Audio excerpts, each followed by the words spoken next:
আসসালামু আলাইকুম ওরহমতুল্লাহি ওবরাকাতুহ। ওয়ালাইকুম ওয়ালাইকুম আসসালাম আসসালাম। রহমতুল্লাহি ওয়া বারাকাতুহু। আসসালামু আলাইকুম। সকলে ভালো আছেন? জি আলহামদুলিল্লাহ হুজুর, আপনি ভালো আছেন? জি আলহামদুলিল্লাহ। আলহামদুলিল্লাহ। আপনি ভালো আছেন?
আচ্ছা, আমরা সকলে একটু তেলাওয়াতের শুরুর তাওবা করে নেই। আস্তাগফিরুল্লাহ রাব্বি মিন কুল্লি যামবিন ওয়া আতুবু ইলাইহি লা হাওলা ওয়ালা কুওয়াতা ইল্লা বিল্লাহিল আলিয়্যিল আযীম। استغفر الله ربي من كل ذنب وأتوب إليه لا حول ولا قوة إلا بالله العلي العظيم.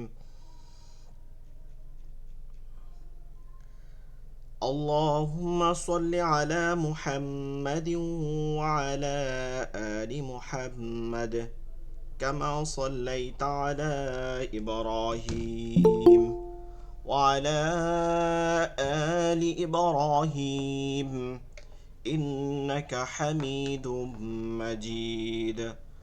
اللهم بارك على محمد وعلى آل محمد كما باركت على إبراهيم وعلى آل إبراهيم إنك حميد مجيد.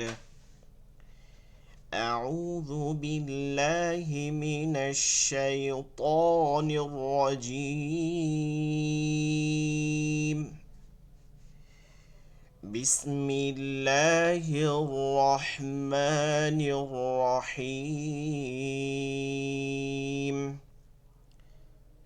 رب زدني علما. رب يسر ولا تعسر وتمم علينا بالخير. رب اشرح لي صدري ويسر لي أمري واحلل عقدة من لساني يفقه قولي. আচ্ছা, আমরা গত ক্লাসে পড়ছিলাম হচ্ছে 7 নম্বর লেকচার শেষ করছিলাম। মাখরাজে যে বিষয়গুলো ছিল মোটামুটি 7 নম্বরে যে যত গুণনা যা ছিল আমরা এটার পরিপূর্ণভাবে কমপ্লিট করছি। আপনাদের কারো কি বুঝতে বা কোনো কোনো মাখরাজের সমস্যা আছে?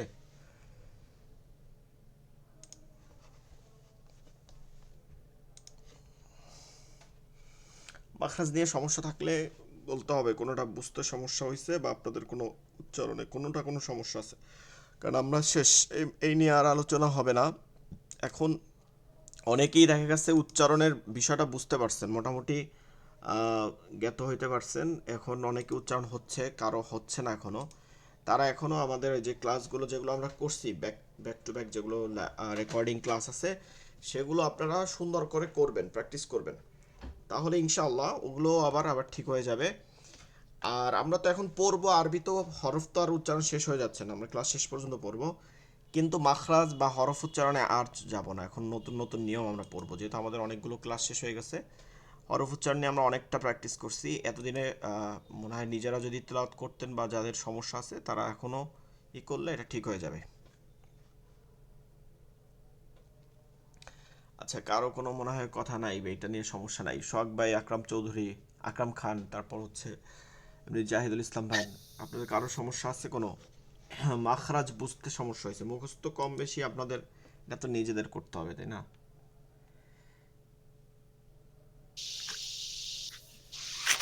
না, আপনি পড়াইছেন সুন্দর, বুঝতে পারছি। মুখস্থ ওইভাবে হয়নি, তবে বুঝতে পারছি আর কি, যে কোথা থেকে কিভাবে উচ্চারণ করতে হবে, কোন হরফটা কিভাবে উচ্চারণ করতে হবে, এটা বুঝতে পারছি।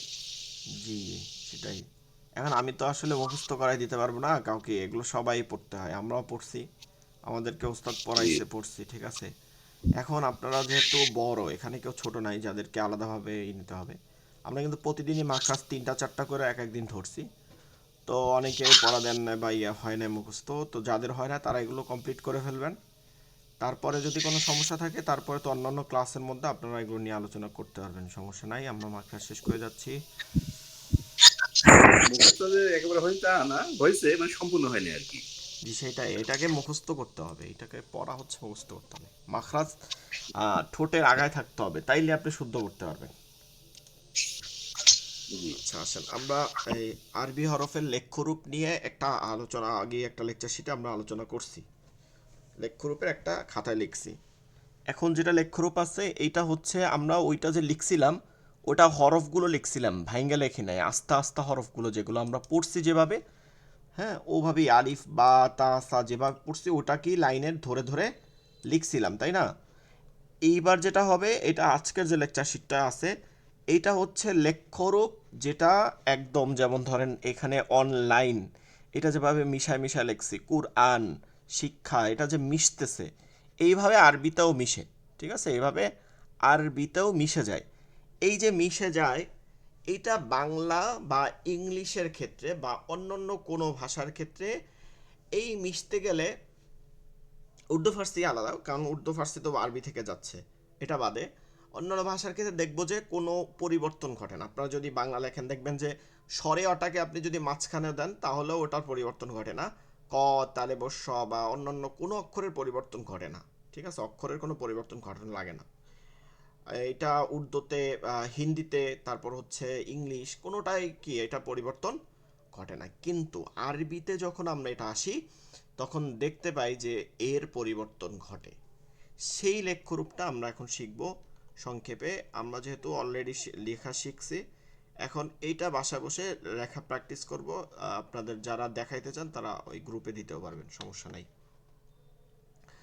আল খুতুওয়াতুল আরিদাতু লিল জাদিদিল আরাবিয়া। আরাবিয়া মানে আরবি, জাবদিয়াতুল আরাবিয়া মানে আরবি লেখার, খত, খত মানে লেখা, খতুন লেখা, লেখ্যরূপ, আরবি লেখার লেখ্যরূপ। এখন এটাকে আপনারা বুঝতে হবে, খুব সুন্দর করে দেখবেন এটা ভালো করে। আরবি হরফ শব্দের শুরুতে, মাঝে এবং শেষে যে কোনো জায়গাতে আসতে পারে। এইটা যে কোনো একটা সমৃদ্ধ ভাষার ক্ষেত্রে অবশ্যই এটা মানে হইতে হবে, এটা সব ভাষার ক্ষেত্রে এটা হয়। শুরুতে, মাঝে, শব্দে যে কোনো জায়গায় কি অক্ষরগুলো আসতে পারে।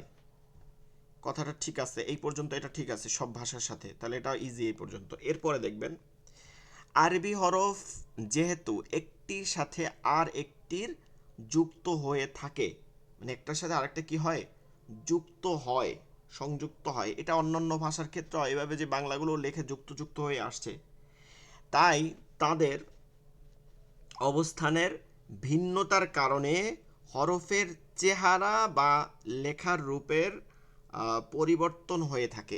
এইটা অন্য ভাষার ক্ষেত্রে কম হয়, যেটা আরবিতে হয়, কি হয়, পরিবর্তন ঘটে যায়। নাম্বার 3, প্রথমত বুঝছি যে মিলাই মিলা লেখা যায়, দ্বিতীয়ত লেখার ক্ষেত্রে কি হয়, আপনার একটু রূপ ভিন্নতা হয় ভিন্ন ভিন্ন জায়গার ক্ষেত্রে। কোনোটা শব্দের শুরুতে হইলে একরকম হয়, শব্দের মাঝে হইলে এক, শেষে হইলে এক। এখানে আরবি হরফের 3টি রূপ, শুরুর রূপ, মাঝের রূপ এবং শেষের রূপ তুলে ধরা হলো, নিচে আমরা যাব, তুলে ধরা হলো। এখন এটা এত কঠিন না, সেটা হচ্ছে যে আমরা যখন আরবিটা পড়ি, মানে যখন পড়ি, যেমন আলিফ বা, এই যে হরফগুলো আমরা পড়তেছি, এই হরফগুলো পৃথক, তাই না? পৃথক, এটা আলাদা আলাদা পৃথক। এই হরফটা যখন সংযুক্ত হবে, মিলে যাবে, তখন এইটার এই একই রূপ আমরা পাবো হচ্ছে হরফের শব্দের শেষের হরফে। হ্যাঁ, শব্দের শেষের হরফে, এই যে শব্দের শেষের অবস্থানে এই পূর্ণ রূপটা পাবো, যে তাহলে আমরা এটা অলরেডি পড়ে আসছি, লিখে আসছি। এখন আছে দুইটা, শুরুর এবং মাঝের, এই দুইটা মিলাইয়া একটা শিখতে হবে। এইটা হচ্ছে মূল আলোচনা, এই দুইটা মিলাইয়া একটা শিখতে হবে। আমরা একটু ভালো করে দেখি, এখানে কয়েকটা বক্সের কয়েকটা মাধ্যম আছে, দেখেন। আপনারা এগুলো বক্স ধরে ধরে দেখবেন, ভালো করে, খুব সুন্দর করে দেখবেন। এটা যেমন লেখ্যরূপ আপনার শেখা হচ্ছে, ঠিক আপনি কিন্তু পড়ার রূপটাও শিখতে পারবেন। নাম্বার 1 দেখেন, একদম প্রথম যে অংশটা আছে ডান দিক থেকে, এই যে প্রথমটা, কি লেখা আছে? পূর্ণ হরফ। পূর্ণ হরফ বলতে কি, মানে পৃথক হরফ, পূর্ণ হরফ, যেটা আমরা এই যে আলিফ বা তা সা যেভাবে পড়ছি ধারাবাহিকতা এতদিন, এইটা। তাহলে এইটা পাইলাম যে প্রত্যেকটা হরফের পূর্ণ রূপ তা আছে, এটা তো সব হরফের। শুরুর রূপ, শুরুর রূপ দেখেন, আলিফের কি কোনো শুরুর রূপ আছে? এটা বক্সটা খালি, আলিফের কোনো শুরুর রূপ নেই। কেন নেই? এখন দেখেন, আলিফটা আমি লিখলাম এখানে, আলিফটা, ঠিক আছে, আলিফটা লিখলাম, শুরু রূপে লিখলাম, প্রথমে আলিফটা লিখলাম। এখন শুরু হইতে হলে তো ডান দিকে এটা শুরু করছি, এর পরবর্তী হরফ বাম দিকে যাবে।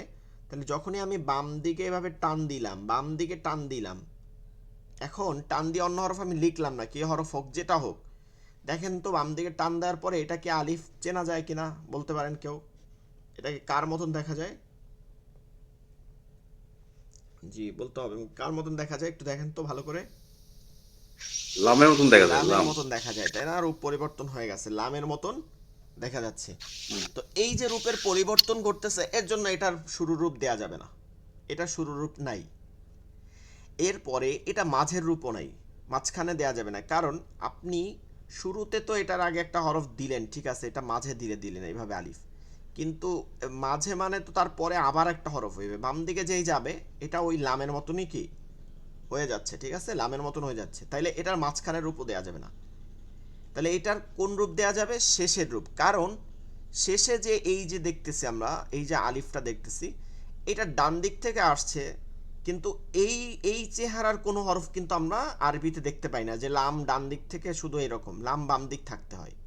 হ্যাঁ, লাম হইতে বাম দিক থাকতে হয়, কিন্তু এইটা যেহেতু খালি আমরা একটা সোজা লামের মতন দেখতেছি, তাহলে এইটাকে আমরা আলিফ বলতে পারি চোখ বুঝে, কারণ কি এটার বাম দিকটা নাই, বাম দিকটা থাকলে তখন লাম হয়ে যাবে, বাম দিকটা থাকলে তখন লাম হয়ে যাবে, ঠিক আছে, বাম দিক থাকলে লাম। আমরা একটু বাম দিকে লাম দেখি, একটু এই যে নিচের দিকে দেখা যাচ্ছে না আপনাদেরকে, দেখেন লামটা এই যে বাম দিকে হয়েছে, এইটা শুরু রূপ আছে, এইটার শুরু রূপ আছে, কারণ কি এটা বাম দিকে গেলে সমস্যা নাই, এটা লামের লাম লামই বোঝা যায় নাকি, লাম কি লামই বোঝা যায়, এটা দুই দিক থাকলেও এটা বাম দিক আছে, এটা লাম বোঝা যাচ্ছে। এইটা এই যে শেষের রূপ, শেষের রূপে এই লামটা গোল হয়ে যাচ্ছে, এটা লাম লামই রয়েছে, দেখেন প্রথম রূপটা শেষের রূপটা মিল আছে না, আমি যেটা বললাম, তাহলে এটা পড়ার দরকার নাই, শুধু মাঝখানে শুরু এটা একই রূপ, এটি কি রূপ? একই রূপ, যার বাম দিক থাকতে হবে। মোট কথা, এই লামের প্রধান চিহ্ন বাম সাইড যাবে, বাম দিকে যাবে, ঠিক আছে, বাম দিকে লেখাটা থাকবে, বাম দিকে। আর আলিফটা হচ্ছে কি, আলিফটা আপনার বাম দিকে যেতে পারবে না, আলিফটা বাম দিকে যেতে পারবে না, তাহলে তো লাম হয়ে যাবে, তাহলে তার ডান দিক থাকবে, ঠিক আছে। এবার আপনার প্রশ্ন জাগতে পারে যে হুজুর, আলিফ দিয়ে বা আলিফ দিয়ে তো কোনো শব্দ শুরু হইতে পারে না, হইতে পারে কি পারে না? মনে আছে আমি বলছিলাম আপনাদেরকে,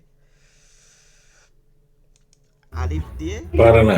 পারে না, কারণ আলিফ হরকত গ্রহণ করতে পারে না, আর হরকতবিহীন ছাড়া একটা শব্দ আরবিতে কখনোই শুরু করতে পারে না, ঠিক আছে।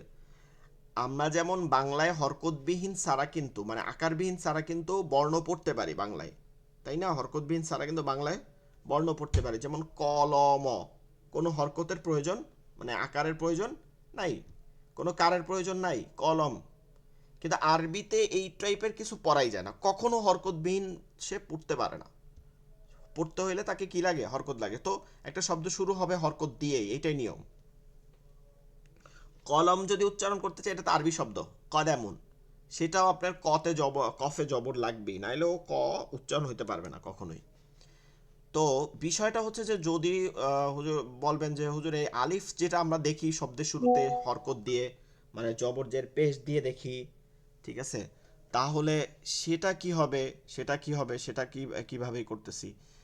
হ্যাঁ, ওইটা তো হতে হবে, শব্দের শুরুতে মাঝে সব জায়গায় হইতে পারবে আলিফ, হইতে পারবে না তা না। শব্দের শুরুতে হইতে পারবে, মাঝেও আলিফ হইতে পারবে। হ্যাঁ, আলিফটা হামজার মতন, মানে আলিফ তো হইতে পারে না, হামজার রূপে হইতে পারে। সেইটা কিভাবে পারে? সেইটা এই আলিফটা সবসময় পৃথক থেকে হইবে। শুরুতে হইলে ও এইরকম থাকবে, খালি থাকবে, এর পরবর্তী দুইটা হরফ থাকবে এরকম। হ্যাঁ, আবার মাঝখানে হইলে ওই যে আমরা কলা পড়ি, হ্যাঁ, মাঝখানে এই যে কফের পরে লাম হইছে, এটা পৃথক হয়ে যাবে, এটার পরে আর এই বাম দিকে আর যাইতে পারবে না। হইতে পারবে যে হরফগুলো হইতে পারে সেটাও হইতে পারে, সেটা কিভাবে হয়? পৃথকভাবে হয়। শব্দের মধ্যে হইতে পারে কিন্তু সে পৃথকভাবে হয়, মিশে মিশে হইতে পারে না। তাইলে 1 নম্বর আমরা কি পাইলাম? যে আলিফটা বাম দিকে কখনো যাইতে পারে না, ডান দিক থেকে হয়। তাহলে আলিফের পৃথক রূপ আছে আর হচ্ছে শেষের রূপ আছে, একটা শব্দের শেষের রূপ পাই। এরপরে আসেন বা। একসাথে আমরা কয়টা হরফ দেখব? বা, তা, সা, এবং একদম শেষের দিকে চলে আসব, এখানে নুন, ইয়া। এই 5টি হরফ মনে আছে? আমি পড়ানোর সময় ওদিক দিয়ে বলছিলাম একবার, বা, তা, সা, নুন, ইয়া। আচ্ছা, অনেকে ভর্তি হইতে অনেক ধরনের তথ্য চায়, এই যে এই অনেক বেশি মানে বেচায়।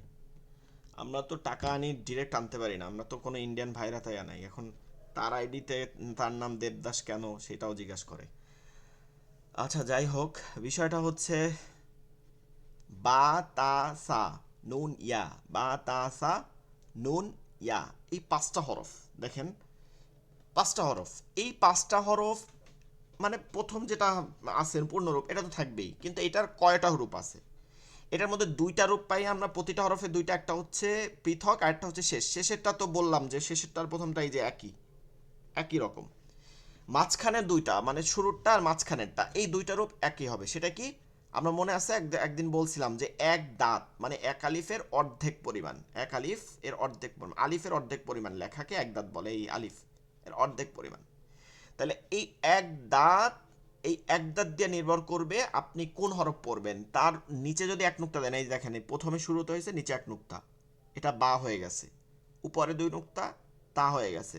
3 নুক্তা, সা হয়ে গেছে।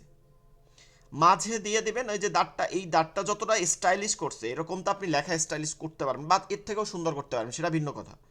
কিন্তু মূল কথা কিন্তু এটা দাঁতই রয়েছে, এভাবে সোজা দাঁত, এই দাঁতটাই রয়েছে। এখন এইটাকে একটু কম দাঁত দিয়ে দিছে, এটা স্টাইলটা চলে আসছে, আপনি এমনিই বুঝতে পারবেন, কিন্তু ওই দাঁতই বুঝাইছে, কিন্তু এটা ভিন্ন না যে এই প্রিন্টটা ভিন্ন, তা না, কিন্তু একই জিনিস। তাহলে মাঝখানেও হইতে পারে, 2 দিকে হইলেও কোনো সমস্যা নাই। আপনি চিনবেন কি দেখে? নুক্তা দেখে। আমরা যদি শেষের দিকে আসি, নুনে যাই, একই কথা, নুন পেঁচানো না গোল ওইটা দেখার বিষয় না, ওটা শুরুতে মাঝখানে শেষেরটা হবে, মানে পৃথক আর শেষেরটা, মাঝখানে আর মধ্যেরটা, শুরুরটা আর মাঝখানেরটা এক দাঁত। ইয়াও একই কথা, দেখছেন, এক দাঁত। তাহলে আমরা একসাথে পাইলাম 5টা হরফ, বা, তা, সা, নুন, ইয়া। কি দিয়ে চিনতে হবে? এক দাঁত আর নুক্তা, এক দাঁত আর নুক্তা, এক দাঁত আর নুক্তা। এরপর জিম, হা, খ, 3টা একই রকম চেহারা। এটা আমি বলছিলাম না যে মাথাটুক, এই মাথাটুক রাখতে হয়, আমি আপনাদের ওই লেখা দেখানোর সময় বলছিলাম এই কথাটা। দেখেন,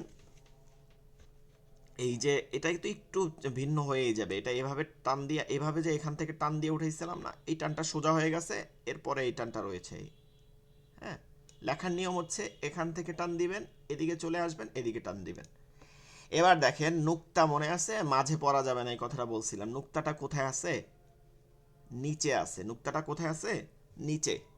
এখন এই টানটায়, এটা হচ্ছে শুরুর রূপ, মাথাটুক রাখলে শুরুতে। হ্যাঁ, এরপর তো সোজা চলে যাইতে হবে, আপনি নিচের দিকে টানতে পারবেন না, সোজা আরেকটা হরফে যাবে। আর মাঝখানে হলে কি হবে? ওই এইদিকে তো একটা হরফ থাকবে, ওই হরফটার দাগটাকে টান দিয়ে এরকম মাথার সাথে লাগাই দিতে হবে, মাথার সাথে দাগে লাগাই এরকম টান দিয়ে উঠাবো, ঠিক আছে? এটা নিচে এক নুক্তা। এবং শেষে গিয়া এখানে তো প্রিন্টের মানে বক্সের মধ্যে জায়গা নাই দেখে দেয় নাই, দেখেন এই মাঝখানেরটাই দিছে কিন্তু। হ্যাঁ, মাঝখানেরটা দিছে, মাঝখানেরটা দেখেন, শেষে এইটা যেমন আছে, এটাই তিনোটাই এরকম হবে, তিনোটাই মাঝখানেরটার মতনই হবে শেষটা। ঠিক আছে, এখান যে জায়গা হয় না দেখে দেয় না, কিন্তু এরকম ঘুরাইয়া এরকম শুরুর মতনই হবে। এবার এটা আপনি চিনবেন কিভাবে? নুক্তা দিয়ে। আচ্ছা এখানে একটু বাদ গেছে আমাদের, বাদ এই যে এটা এই যে তিনটা দেখেন, শুরু রূপ, মাঝের রূপ, শেষের রূপ এবং একত্রে তিন রূপ। এখানে আলিফে একত্রে তিন রূপ দেয় নাই কারণ ওটা নাই দেখে, কিন্তু বা তা সা নুনিয়া এই পাঁচটার আছে, এই যে এক দাঁত মাঝখানে শেষে, মাঝখানে শেষে। জিম হা খাও এরকম শুরুতে মাঝখানে শেষে, এইটা মূল। ঠিক আছে, এটা দেখলে এটা প্রিন্টটা সুন্দর আসছে শিশুদের মাঝখানে। তাহলে এই তিনটা দিয়া এক খালি নুক্তার উপরে নির্ভর করবে। তাহলে হায়ের মাথা থেকে বলবো, কোন মাথা থেকে? হা।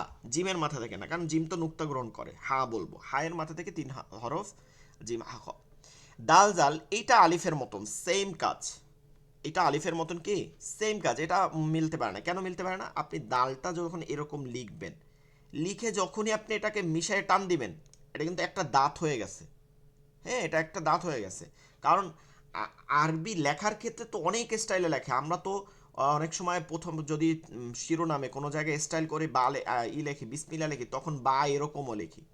ঠিক আছে, আবার বা এর এরকম কোনো টান দেয় নেই, মানে সিন বিসমিল্লা বা এরকম টান দিয়ে এখানে কোনো দেয়া হয় না, তিন দাঁত না দিয়েও সিন বোঝা যায়। তো এরকম বহুত স্টাইল আছে, আপনার হাতের ছাপা যেরকম ইচ্ছা সেরকম লিখবেন, বুঝাইলে হইলো, এটা তো আপনার মানে স্টাইলের।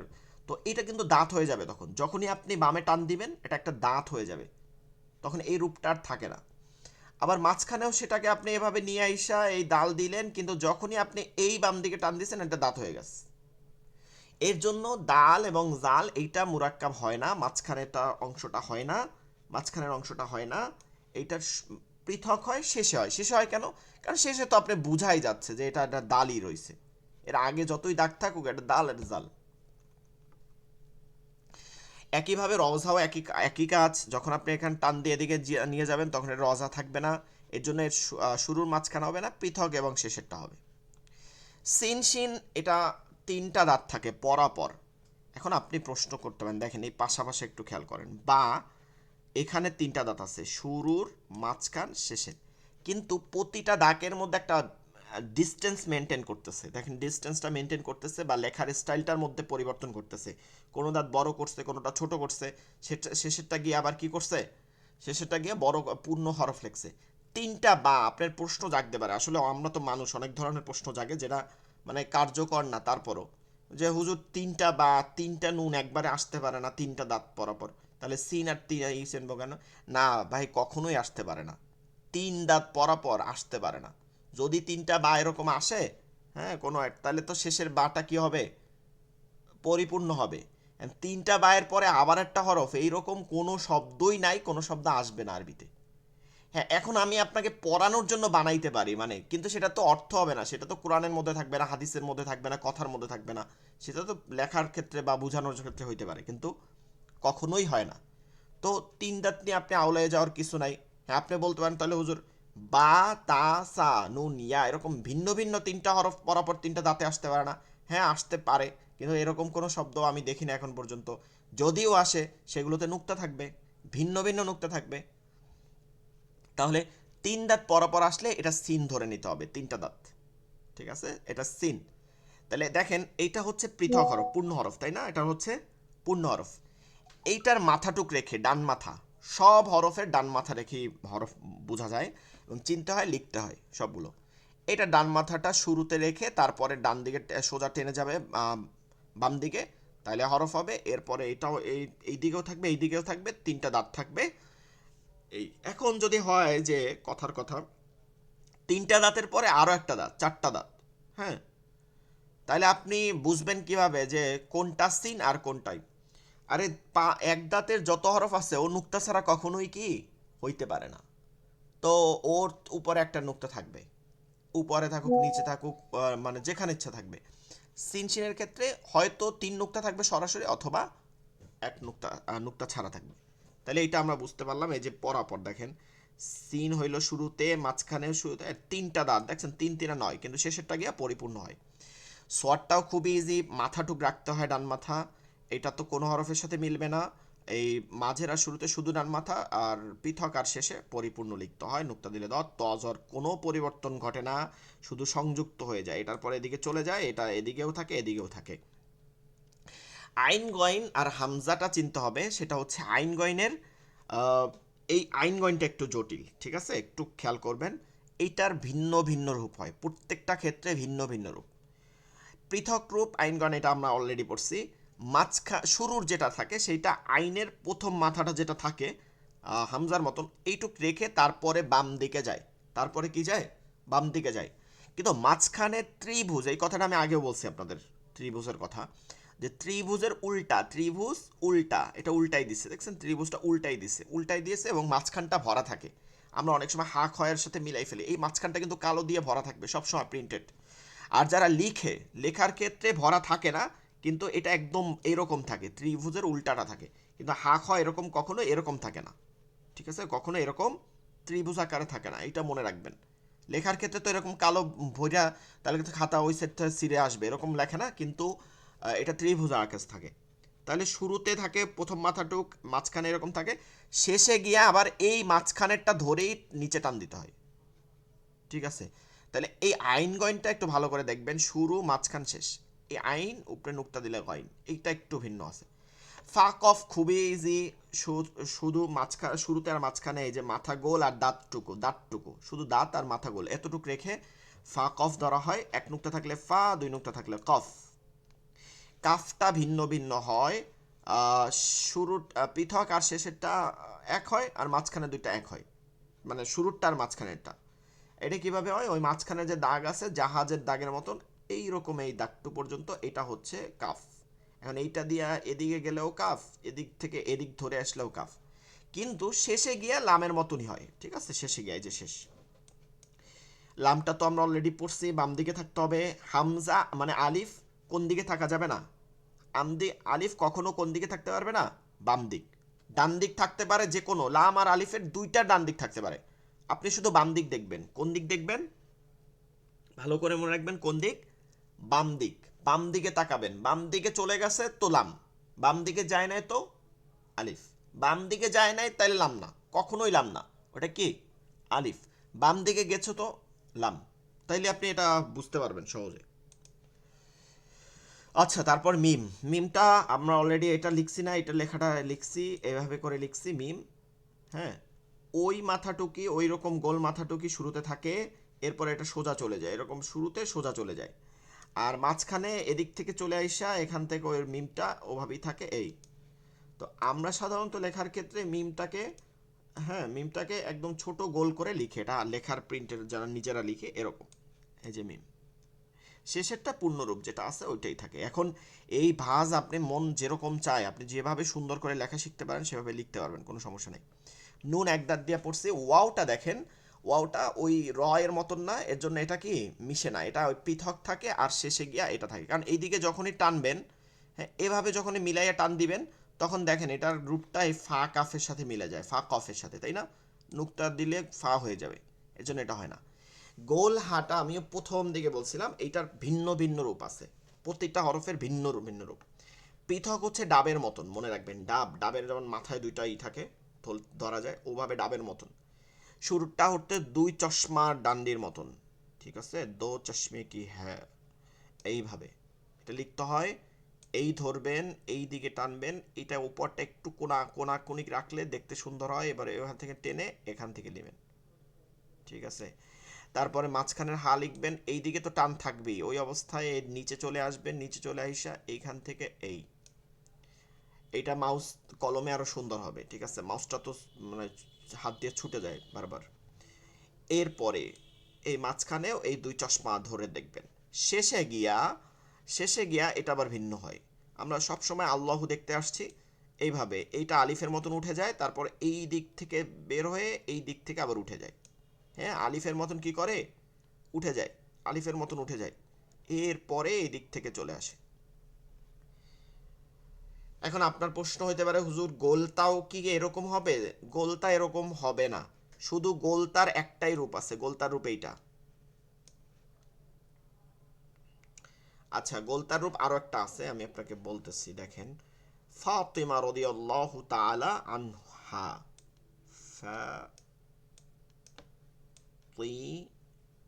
ফাতিমাতুন, এই যে এটা শেষে গোলতা আছে, হ্যাঁ এইটার গোলতার দুইটা রূপই পাওয়া যায়, হয়তো সে শেষে হবে নয়তো পৃথক হবে, মাঝখানে সে কখনো হইতে পারে না।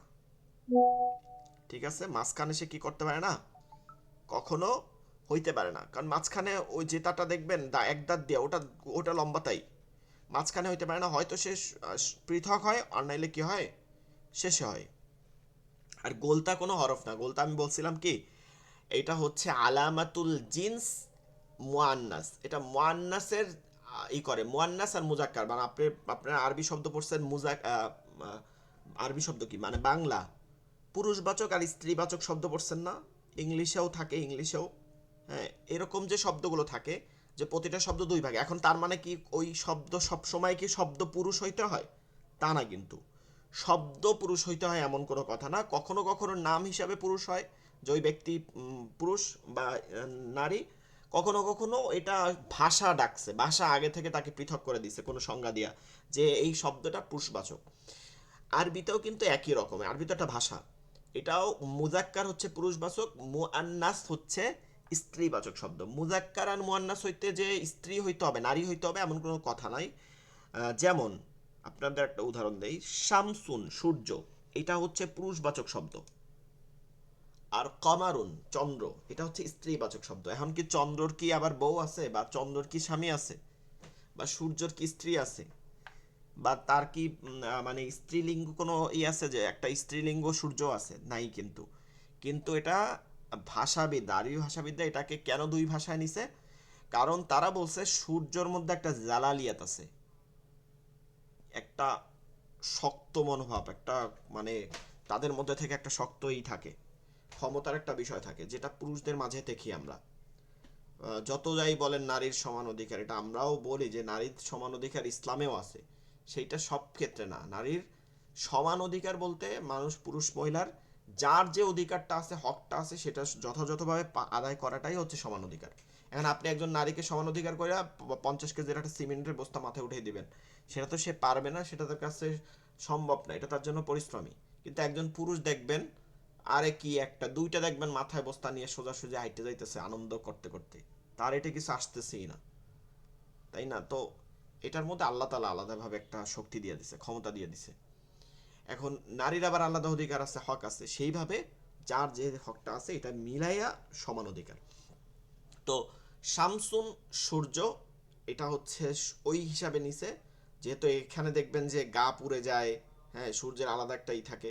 আর কমারুন চন্দ্র, চন্দ্রের মধ্যে আপনি যদি সারা রাত্র বসে থাকেন তাও গা পড়বে না, একটা নম্রতা ভাব আছে, নম্র একটা ভাব আছে। ঠিক নারীর মধ্যেও তো কমলতা নম্রতা থাকবে, এখন যে নারী কমল নম্র না, এটা তো নারী বলা যাইবে না। আচ্ছা, তারপরে হামজা, এইটার হচ্ছে মাঝখানে আর শেষের, শুরুর আর শেষের রূপ নাই, এখন এখানে একটা দিচ্ছে, এটা বলতেছি। এটার রূপে হচ্ছে দুইটা আছে, একটা হচ্ছে হয়তো পৃথক হবে, হ্যাঁ হয়তো পৃথক হবে, নয়তো কিছুই হবে না, শেষেও নাই, হয়তো পৃথক হবে, নয়তো কি এটা শেষেও নাই। আর ইয়াটা তো অলরেডি আমরা পড়ছি, এখন হামজা নিয়ে বলি। হামজাটা কখনোই সে সংযুক্ত হইতে পারে না, আমরা এর আগে র বা এইগুলো দেখছি যেটা শেষের আছে, কিন্তু হামজাটার ক্ষেত্রে কোনোটা নাই, কারণ আপনি যখনই হামজা এভাবে টান দিয়া, হ্যাঁ যখনই এই দিকে টান দিবেন এটা আইন হয়ে যাবে, তাই তারপরে এই দিকে টান দিয়ে যখন এই দিকে উঠাইয়া আবার এই দিকে দিবেন, তখনও এটা হামজা বলবে না, কারণ এই দিকে টান দিয়েছেন আপনি অলরেডি। তো হামজা সবসময় পৃথক থাকবে। এবার হামজা যেভাবে সবসময় পৃথক থাকে, এইটা যেমন কথা, ঠিক ওই হামজা পৃথক থাকার কারণে হামজাকে আবার ব্যবহার করা যায় সব জায়গায়, শুরুতে, মাঝখানে, শেষে।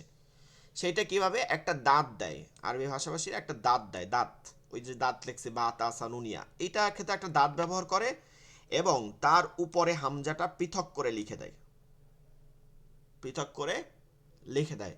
এইভাবে মাঝখানে এবং শুরুতে আনা যায়, মাঝখানে এবং শুরুতে, মাঝখানে এবং শুরুতে, এই দুইভাবে আনা যায় এইভাবে। আর একটা অবস্থানে আমরা দেখি, প্রায় সময় দেখি যে ওয়াও হরফ অথবা ইয়া হরফ এর উপরে একটা হামজা, এটা আমরা দেখি না, ওয়াও হরফ অথবা ইয়া হরফ, ওয়াও হরফ অথবা ইয়া হরফ। এই ক্ষেত্রে ওয়াও আর ইয়া পড়া যায় না, এই ক্ষেত্রে কি পড়তে হয়, হামজা পড়তে হয়, হরফের উপরেরটা হামজা যেটা আছে এইটা পড়তে হবে। হরফের উপরে হামজা যেটা আছে এটা পড়তে হবে। তবে এই হামজাটা যদি পরে থাকে, হ্যাঁ, ওয়াও আর ইয়ার পরে থাকে, এভাবে পরে থাকে, তাহলে তো অবশ্যই আপনাকে আগে ওয়াও ইয়া পড়তে হবে, তারপর হামজা পড়তে হবে। কিন্তু একই হরফের উপরে ওয়াও ইয়ার উপরে থাকলে এটা হামজা পড়তে হবে, ওয়াও পড়া যাবে না, মানে ওয়াও ইয়া পড়া যাবে না। এখন আমরা একটা ক্যালকুলেশনে আসি যে আমরা কয়টা পাইলাম। আলিফ পাইলাম যেটা সংযুক্ত হইতে পারে না, দাল জাল পাইলাম, এরপর রজা পাইলাম, এই হচ্ছে 5টা। তারপর ওয়াও পাইলাম 6টা, হ্যাঁ, তারপর হচ্ছে হামজা পাইলাম 7টা। এই 7টা যে 7টা পাইলাম, এই 7টাকে গয়রি মুরাক্কাব বলে। এই 7টাকে গয়রি মুরাক্কাব বলে, এই 7টাকে গয়রি মুরাক্কাব বলে। আচ্ছা, এটা অন্য লেকচার শিটের মধ্যে আছে, আপনার দেখাবো। এই যে হরফগুলো দেখলাম যেগুলো সংযুক্ত হইতে পারে, মিশতেছে বা তা আসা, এগুলোকে মুরাক্কাব বলে। মুরাক্কাব অর্থ হচ্ছে মিলানো, সংযুক্ত করা, হ্যাঁ, একটার সাথে একটা সংযুক্ত হয়ে যাওয়া, মিলানো।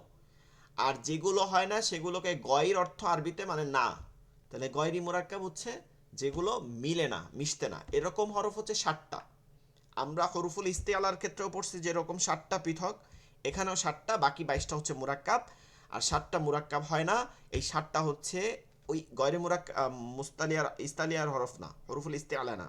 এগুলো হচ্ছে আলিফ, দাল জাল রজা, ওয়াও হামজা। এটা মুখস্থ করতে হবে আপনাদের। আলিফ, দাল জাল রজা, 4টা সিরিয়াল দিয়া, আলিফ, দাল জাল রজা, ওয়াও হামজা, ওয়াও হামজা, আলিফ দাল জাল রজা, ওয়াও হামজা। কয়েকবার এখনই মুখস্থ করে নেন, আলিফ দাল জাল রজা, ওয়াও হামজা। এগুলোর শুরুর আর মাঝখানের কোনো রূপ হয় না।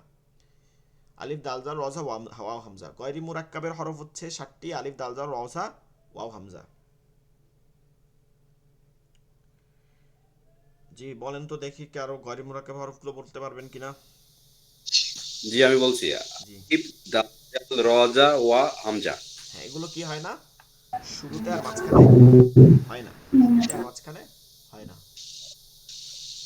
আচ্ছা, এই লেকচার শিটে আর কোনো আপনার বুঝতে সমস্যা হয়েছে? যে এতক্ষণ যে আলোচনা করছি কোনো সমস্যা আছে বলেন, কোনো প্রশ্ন থাকলে বলেন।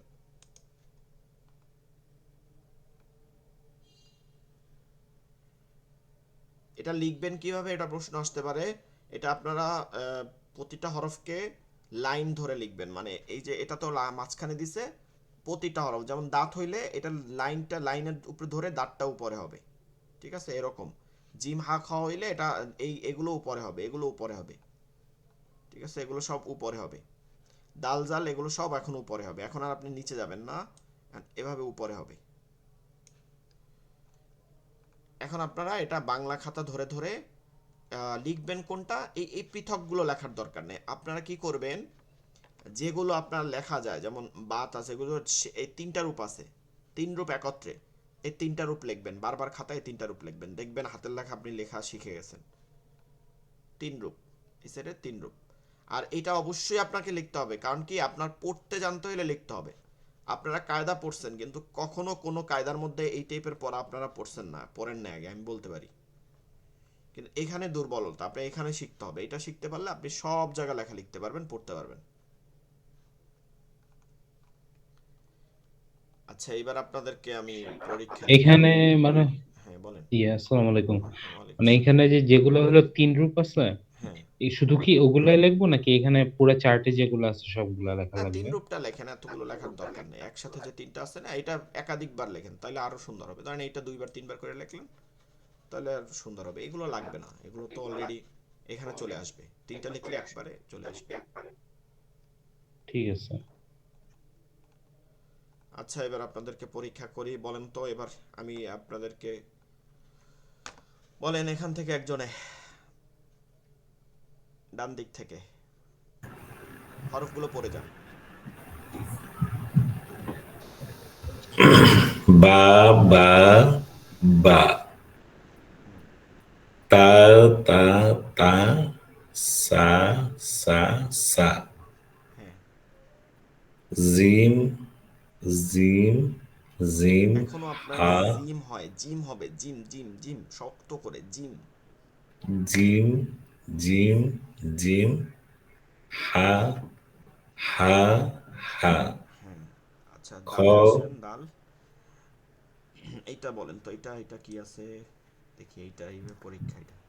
দাল, দাল, মিম, লাম। না, দাল লাম হইলে তো লম্বা হবে, বড় হবে আরো। হ্যাঁ, দালটা কিন্তু লাম হইলে এটা বড় হবে, দালের ডাবল হবে। এই দাগটা দালের ডাবল হবে লাম আর আলিফের ক্ষেত্রে। আচ্ছা, আচ্ছা, তারপরেরটা বলেন তো। জাল, জাল, তা, জা, হ্যাঁ, জাল। হ্যাঁ, এরপরেরটা। র, র, গইন র, জি, ইনশাল্লাহ। র, র, গইন র, ঝা ঝা আইন ঝা। জা, জা, আইন জা। আচ্ছা, পরেরটা তো। আচ্ছা, এরপরে দেখি আরেকজনে বলেন এই সাইড থেকে।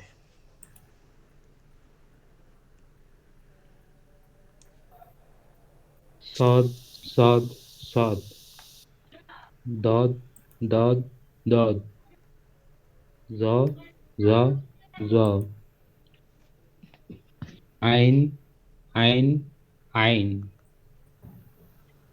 فا فا فا. قاف قاف قاف. আচ্ছা, এটা পড়েন, এটা আমি একটা মার্ক করে দিতেছি, এটা পড়েন। মিম ত মিম মিম নুন মিম.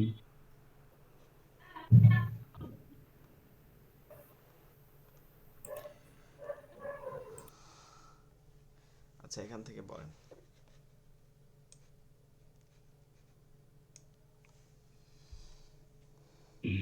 ওয়াও ওয়াও মিম ওয়াও. তারপর তিনটা কি আছে? হা। হা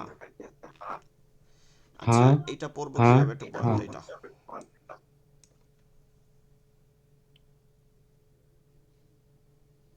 খুব ইজি পড়া। লাম হ্যাঁ। আচ্ছা, আমরা লাম. পড়ছিলাম মনে আছে, দুইটা হরফ মিলে একটা হরফ হয়। একটা হচ্ছে লাম যোগ আলিফ ইকুয়াল টু হচ্ছে লাম আলিফটা এভাবে লেখে প্রিন্টের ক্ষেত্রে, যে এই লাম লিখলো, এইখান থেকে আলিফটা টান দিয়ে দেয়। আবার এখন লাম আরো আধুনিক করছে, এরকমও লেখে অনেকে। এই, আচ্ছা, এটা আসতেছে, এই এভাবে লেখে। তো ভাঙে ভেঙেই বলবেন কিরকম, একদম ইজি। লাম আলিফ এরকম আলাদা আলাদাই বলতে হবে। লাম, এখানে যদি লামের বার বা হইতে বলতে না, লাম বা এভাবে বলবেন, লাম আলিফ লাম লাম আলিফ। এখন আলিফ তো কখনো বাম দিকে যায় না, তাই না? আলিফ কখনো বাম দিকে যায় না, তাহলে এইখানটা বলতে পারেন যে হুজুর এখানে ডাকটা হয়েছে, এটা লামের ডাকটা, এটা একটা স্টাইলের লামটা গেছে, আলিফটা যায় না, আলিফ তো ওখানেই থেমে গেছে। এটা শুধু লাম আলিফের ক্ষেত্রে এটা হয়। তাহলে লাম আলিফ লাম লাম আলিফ। আচ্ছা, এইটা আপনাদের বুঝতে মনে হয় আর কোনো সমস্যা নাই, আমরা পরবর্তী লেকচার সেটা চলে যাই।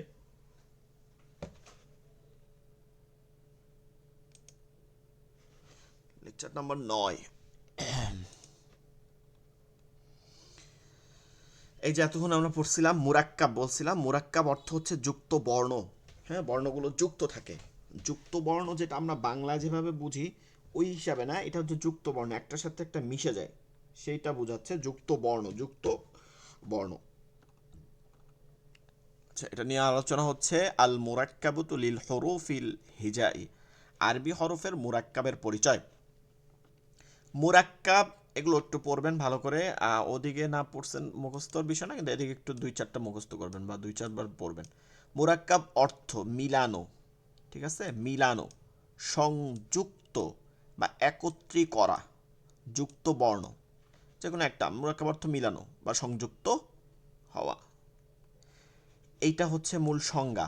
এটা হচ্ছে কি সংজ্ঞা। ডানের হরফ কে, ডানের হরফ কে, ডান দিক থেকে যেহেতু শুরু হয়, ডানের হরফ যেটা হবে বামের হরফের সঙ্গে, এরপরে বামের হরফ লিখলে এটা বামের হরফের সঙ্গে মিলিয়ে লেখাকে মুরাক্কাব বলে।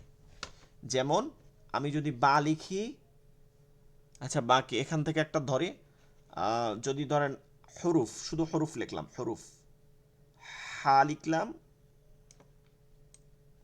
হা লিখলাম, এরপরে আমি ডানের হরফটা বামের হরফের সঙ্গে লিখব। ডানের হরফটা হা হয়েছে, এবার বামে র লিখব, কিন্তু র এর পরে আর যাইতে পারতেছি না।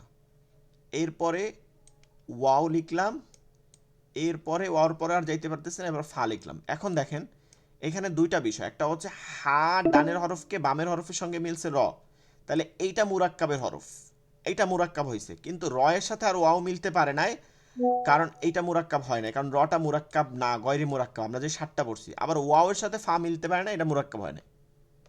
হ্যাঁ, আবার আমরা যদি এই দেখি যে আল হিজাই, ঠিক আছে, লাম, এরপরে গোলহা, এরপরে জিম, এরপরে হামজা।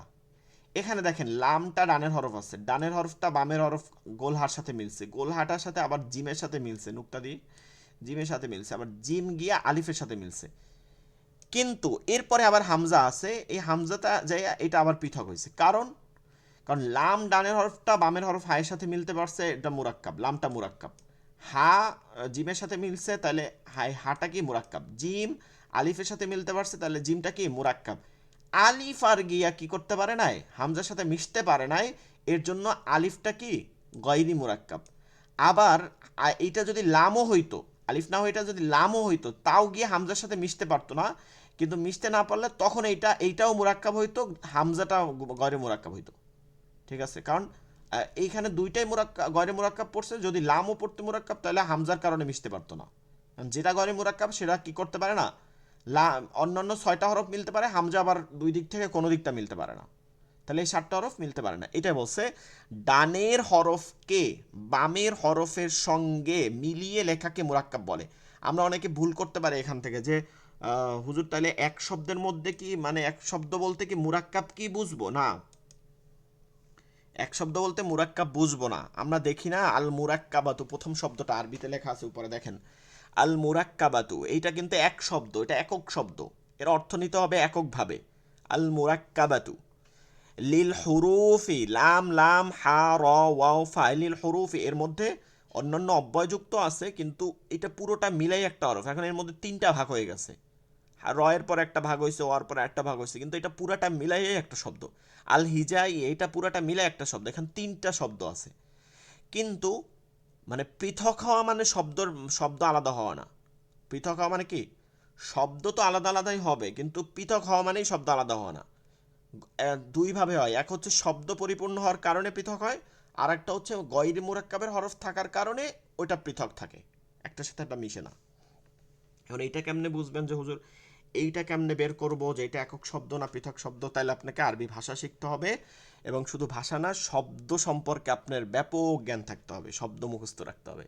তা আমরা তো সেখানে যাইতে পারবো না, সেটা সম্ভব না। যেমন এটা আমরা দেখতে পারি বা যোগ আলিফ, এইভাবে হয়েছে বা, এটা হলো মোরাক্কাব, তা যোগ আলিফ তা।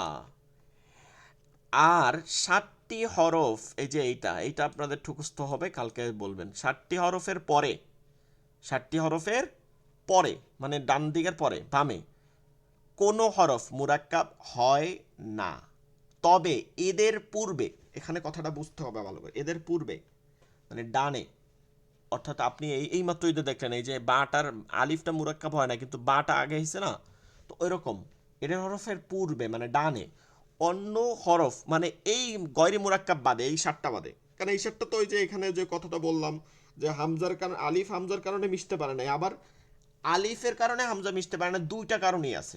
সেইভাবে যে এর আগেও একটা আবার গয়রি মুরাক্কাব আছে, তাহলে 2টা পৃথক হবে। তো এগুলো বাদে যদি বাকিগুলো থাকে তাহলে ডানে সংযুক্ত হইতে পারে। আমরা এটা মোটামুটি বুঝতে পারছি যে একটা হরফের পরে বামের হরফে ওই 22টা হরফ হইতে পারে, বাকি 7টা হতে পারে না। আবার এগুলোর আগে বাকি 22টা হরফ হইতে পারে, কিন্তু ওই 7টা হইতে পারে না। ঠিক আছে, এই তো যাই হোক, আমরা এই 7টা হরফ গয়রি মুরাক্কাব, এই যে গয়রি মুরাক্কাব, এগুলো মুখস্থ করবো। আলিফ দাল জাল লজা ওয়াও হামজা, আলিফ দাল জাল লজা ওয়াও হামজা, এই 7টি হরফকে গয়রি মুরাক্কাব বলে, 7টি হরফকে গয়রি মুরাক্কাব বলে। আমরা দেখি যে কথাটা এইমাত্র আপনাদেরকে বোঝানোর চেষ্টা করছি, একটু দেখেন। 7টি হরফের পরে বামে পরে মানে কি বামে, আরবি পরে মানে বামে, পরে মানে বামে, এই কথাটা এখন থেকে মুখস্থ করেন, এখন থেকে সব তাসবিদে আমি কিন্তু এই কথাটা বারবার বলবো, পরে বা বামে একই কথা, পরে মানে বামে। আবার বাংলার ক্ষেত্রে যে পরে মানে কিন্তু ডানে হয়, তো ওইটা উল্টা, পরে মানে বামে। কোনো হরফ মুরাক্কাব হয় না, এগুলোর পরে কোনো হরফ হইতে পারে না, কোনো হরফ কি মুরাক্কাব হইতে পারে না। যেমন আন, এটা যদি আমি এরকম সংযুক্ত করে দিই আপনার সামনে দিয়ে, আমি সংযুক্ত করে দিলাম, এটা এখন কি হয়েছে বলতে পারেন? এটা কি লাম হয়ে গেছে, এটা লাম হয়ে গেছে। আবার এইটাও সংযুক্ত করে দিলাম, এইটা কোনো কিছু প্রকাশই করতেছে না, কিন্তু এটার উপর নুক্তা দিয়ে দিলে এটা নুন লাম হয়ে যাবে। তো এই যে এগুলোর পরে এই হরফগুলো এভাবে কোনো হরফ, এটা তো কয়টা 7টা দেখে 7টা হরফ দেখাইছে, বাকি 22টার বাকি হরফগুলোও হয় না, কোনো হরফ কি এভাবে হয় না। কিন্তু এটা বিপরীতে গেলে আবার হয়। কিন্তু এদের পূর্বে ডানে, এদের পূর্বে ডানে, অর্থাৎ এটা ঘুরাইয়ে দিব, উল্টাই দিব, তাহলে 7টি বাদে অন্য যে কোনো হরফ যুক্ত হবে, মানে এই হরফগুলো বাদে যেগুলো আছে এগুলো আসতে পারে না, বাকিগুলো আসতে পারে। যেমন এই যে নুনটা, যখন এখানে নুনটা পরে আসছে হয় নাই, নুনটা যখন আপনি ডান দিকে দিচ্ছেন তখন কি এটা সংযুক্ত হইতে পারছে, লামটা সংযুক্ত হতে পারছে, লাম দাল্লাম সংযুক্ত হয়েছে, জাফা সংযুক্ত হয়েছে, কারণ এটা কিন্তু রূপ পরিবর্তন ঘটে না, এটার রূপ পরিবর্তন ঘটছিল, কিন্তু এটা কিন্তু আপনি আলিফ দেখলেই চিনতে পারবেন। গয়রি মুরাক্কাবের 7টি হরফ আলিফ দাল জাল রজা বাদে বাকি 22টি হরফকে কি বলে? মুরাক্কাব বলে। বাকি 22টি হরফকে মুরাক্কাব বলে।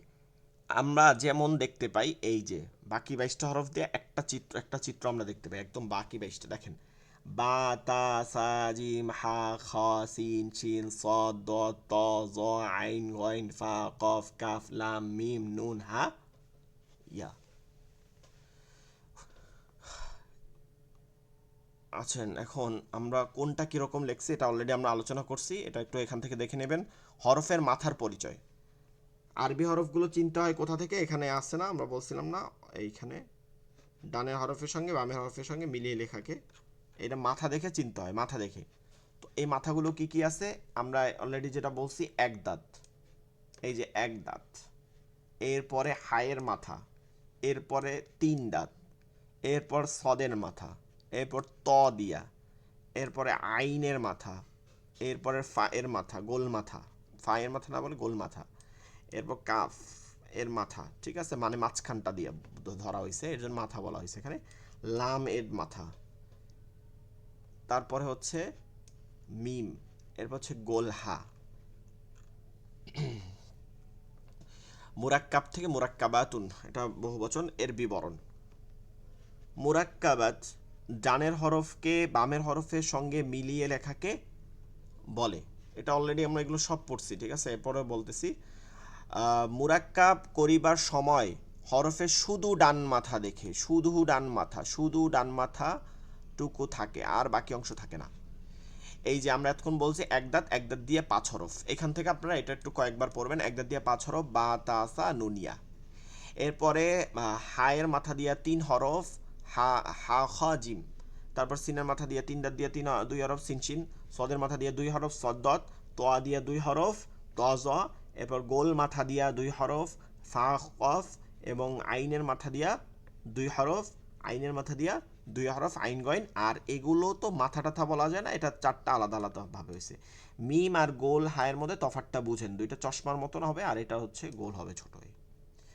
এখন আলিফের সঙ্গে 22 হরফ মুরাক্কাব, এখানে আলিফের পরিবর্তে এখানে লাম ধরতে পারি, তারপরে অন্য যে কোনো হরফ ধরতে পারি, কিন্তু একটা হরফ দিয়ে আপনাদেরকে বোঝানোর জন্য, এটা তো অনেক ডিটেলস দেওয়া যাবে না এই জায়গা, তো এই জন্য আলিফ দেওয়া হয়েছে, এখানে বাকি যে কোনো হরফ দেওয়া যায়, যেমন এই সবটার সাথে এভাবে মুরাক্কাব হয়, আলিফের সঙ্গে 22 হরফের মুরাক্কাব। এরপরে বাকি 7 হরফ যেগুলো মুরাক্কাব হয় না, সেগুলো আলিফের সাথে তো আসতে পারে, বললাম না যে আসতে পারে, কিন্তু সেগুলো হয় কি এভাবে পৃথকভাবে আসতে হবে। এরপরে আপনার ওয়াওয়ের সাথে ওই একই কথা, এই এক দাঁত দিয়ে 3 হরফ, এগুলো আপনি দেখে নেবেন 5 হরফ। এই ওয়াওটা এভাবে হয়েছে, যেভাবে হয়েছে, কিন্তু যেগুলো আসে না সেগুলো আসতে পারে, কিন্তু 7 হরফ, কিন্তু পৃথক থাকতে হবে, এই যে পৃথক। এরপর ইয়ার সাথে এই আলিফা ও ইয়া কেন ধরা হয়েছে, আপনারা অনেকে একটু বুঝতে পারেন যে আলিফা ও ইয়াই কেন ধরছি। আমরা অনেক সময় মাদ পড়বো, মাদ অর্থ টানিয়ে পড়ো, অলরেডি যে পড়ছিলাম না, জবরের বাম পাশে খালি আলিফ, জেরের বাম পাশে জজমার পেশে বাম পাশে, এগুলো কোরআনের মধ্যে সব থেকে বেশি শব্দ ব্যবহার হয়। এই কারণে এই চিহ্নটাকে আপনাকে ধরা হয়। অন্য যে কোনো হরফ দিয়ে একই রকম বোঝানো যায়। ওয়াওয়ের জায়গায় আপনি সিন বা শিন বসাই দিবেন, এই বাকিটা এই যে পৃথক থাকে। এবার আসেন মুরাক্কাবের নকশা সমূহ। ঠিক আছে, নকশা সমূহ। আচ্ছা, এবার দেখি তো কার কি হয়েছে, দেখি 2-4টা নকশা বলেন তো একজন বলেন তো। প্রথমটা বলেন, এই নকশাটা একজন বলেন, কি কি হরফ আছে বলে যান।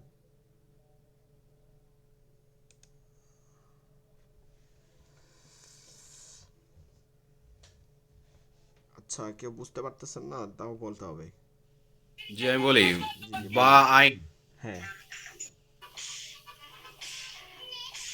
বাইনের পরে পরে সিন জি, আছে, তিন দাঁত, ট্রেন, মাঝখানের টান যত বড় থাকুক ওইটা কিছু আসে যায় না, সোজা টানের কোনো দাম নেই। তিন, হ্যাঁ সোয়াত ত। হ্যাঁ, এর পরেরটা এটা হচ্ছে হা, হ্যাঁ, এবার হা মাঝখানে সোজা আইন, দাগ, ওটা দেখার দরকার নেই, হায়ের পরে আইন।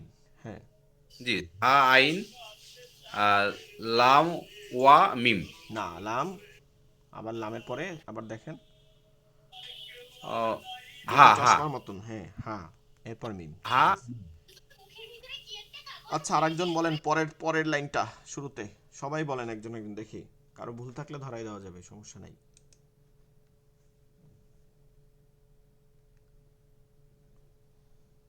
আচ্ছা, আর আর সবাই কি চলে গেছে নাকি?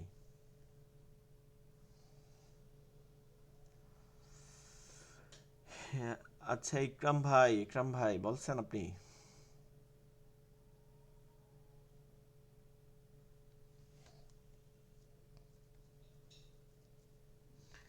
আচ্ছা, যাই হোক, এটা আগামী ক্লাসে এটা জিজ্ঞেস করব, সর্বশেষ।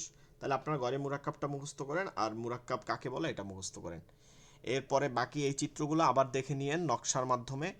এই যে যেটা আমরা উপরে পড়ছি সেটা আবার এখানে লিখে দেওয়া হয়েছে, বারবার আপনাদের দেখাইতে হয়েছে। আচ্ছা, একটা বিষয়, সর্বশেষ কথা, দাঁত যেটা আছে, এই যে দাঁত, এটাকে উল্টাইয়াও লেখা যায়, দাঁত মানে দাঁতই, এটা উল্টা থাকলেও যা, নিচে থাকলেও তাই। মানে দাঁতটা এভাবে প্রথমের দিকে একটা স্টাইল করে এভাবে উপরে দেওয়া হয়, ঠিক আছে।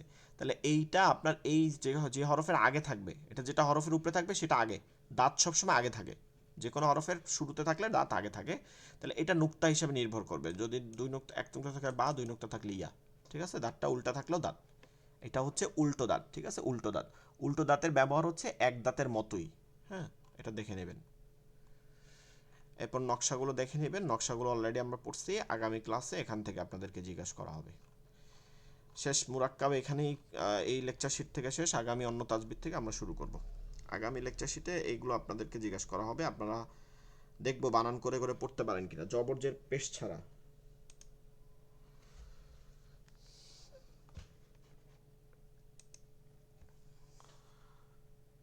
আচ্ছা, আমাদের 3 মিনিট আছে। আগামী ক্লাস তো আপনাদের রবিবার, বৃহস্পতিবার, আজকে হচ্ছে মঙ্গল, বৃহস্পতিবার, আমাদের শুক্রবার হচ্ছে লাইলাতুন নিসফি মিন শাবান, মানে একটা পবিত্র রজনী, অন্যতম একটা ইবাদতের রজনী, ঠিক আছে। আমরা যদি শাবঈ বরাতটাকে পরিপূর্ণভাবে না নিও, তাও কিন্তু এটা যে ভাগ্যের রাত বা এভাবে না বলতে পারলেও কিন্তু এটা একটা ইবাদতের রাত। আল্লাহ রাসূল সাল্লাল্লাহু আলাইহি সাল্লাম হাদিসের মধ্যে, সহিহ হাদিসের মধ্যে এই শব্দটা ব্যবহার করছেন যে লাইলাতুন নিসফি মিন শাবান, শাবান মাসের অর্ধ রজনী, অর্থাৎ 14 তারিখ রাত্রে 15 তারিখ, যেহেতু আরবি রাত আগে শুরু হয়, তাহলে 15 তারিখ দিবাগত। তাহলে আমাদের বাংলাদেশেও টাইম একই পড়ছে, আরবি আর বাংলা দুইটা একসাথেই প্রায় পড়ছে মিলাইয়া।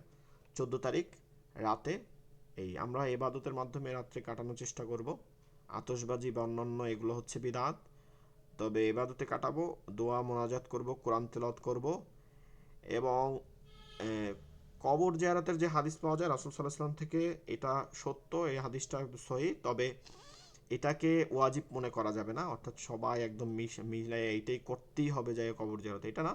তবে কেউ বাবা মার কবর জিয়ারত নিজ উদ্যোগে যদি কাছে হয় বা হয়, ওই হিসাবে পড়তে পারেন, কিন্তু ওয়াজিব মনে করা যাবে না, এগুলো মনে রাখতে হবে। আর খাবার দাবার যেমন রুটি পেটা হালুয়া, এগুলো যদি কোনো রসম মনে করে, মানে কোনো ধরনের এবাদত মনে করে, বা এই রাত্রে আমার করতে হবে, এগুলো না ধরে যদি নর্মালি খাবার হিসাবে, হ্যাঁ, কোনো একটা আয়োজন বা মেহমানদারি করার জন্য এইভাবে কিছু হয়, তাইলে কোনো সমস্যা নেই। তবে শবে বরাতের রাত্রে এইটা করতেই হবে, এইটাই এই ধরনের ব্যবহার করা, এটা বিদআত। এটা করা যাবে না। কিন্তু খাওয়া তো যায়, খাওয়া যে কোনো সময় যায়, ওই হিসাব ধরলে আপনি খাইতে পারেন। বা অন্য কোনো খাবার দাবার বা গরিবদেরকে খাওয়ানো, গরিব দুঃখী এরকম মিসকিনদের খাওয়াইতে পারেন, কোনো সমস্যা না, এতে মিসকিন বা মেহমানদারি করা। কিন্তু ওইটাকে এবাদত ধরা যাবে না, বা ওইটা শবে বরাতের বিশেষ কোনো কাজ এটাও ধরা যাবে না। আল্লাহ তাআলা আমাদেরকে এই রাতে আল্লাহ তাআলার কাছে সকল গুনাহ থেকে পানাহ চাইয়া আল্লাহ তাআলা আমাদের আপনাদের সবাইকে গুনাহ থেকে মাফ করে জান্নাত হিসাব কবুল করুক। আমাদের ক্লাস এখনই কেটে যাবে, সবাই ভালো থাকবেন, দোয়া করুন। আসসালামু আলাইকুম রহমতুল্লাহ।